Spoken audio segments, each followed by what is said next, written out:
नमस्कार साथियों, स्वागत है आपका अपने चैनल जस्ट एक्सप्लेन में। आज हम चर्चा करने वाले हैं रुपए को मजबूत बनाने की रिजर्व बैंक ऑफ इंडिया की एक नायाब पहल के बारे में। आरबीआई ने 11 जुलाई 2022 की शाम को एक सर्कुलर जारी किया, जिसमें आरबीआई ने रुपए में इंटरनेशनल ट्रेडिंग के लिए एक अतिरिक्त इंतजाम करने का फैसला किया है।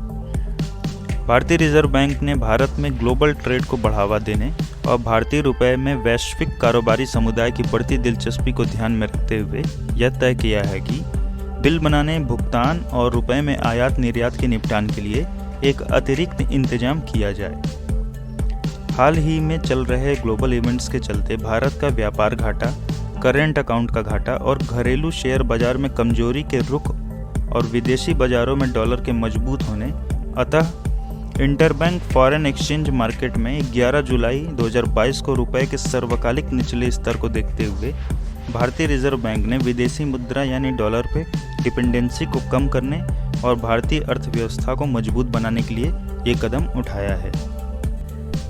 आरबीआई ने अपने सर्कुलर में कहा कि इस व्यवस्था को लागू करने से पहले बैंकों को भारतीय रिजर्व बैंक के फॉरेन एक्सचेंज डिपार्टमेंट से इजाज़त की ज़रूरत पड़ेगी।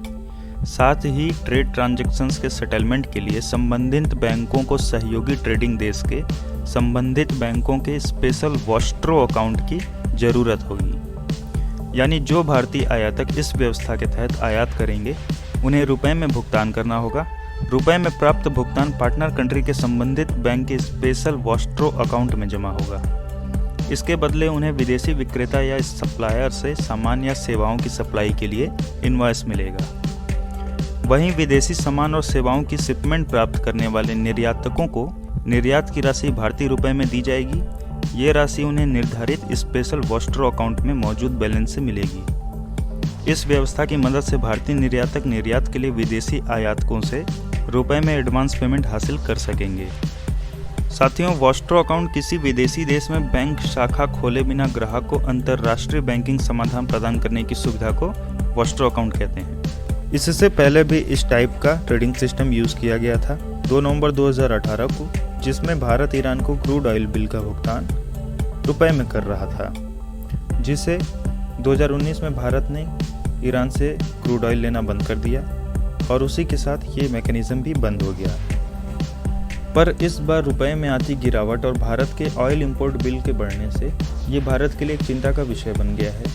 इसलिए इस मैकेनिज़्म को लागू करना मददगार साबित हो सकता है। बिजनेस स्टैंडर्ड की रिपोर्ट के अनुसार ईरान फिर से रुपए में भारत के साथ व्यापार करने के लिए तैयार है। साथ ही हम रूस के साथ भी व्यापार रुपए में कर रहे हैं। वहीं आरबीआई ने यह भी कहा है कि पार्टनर देश की करेंसी और रुपए का एक्सचेंज रेट बाजार पर निर्भर कर सकता है, लेकिन ऐसा तभी संभव होगा जब पार्टनर कंट्री के साथ भारत का ठीक ठाक व्यापार हो।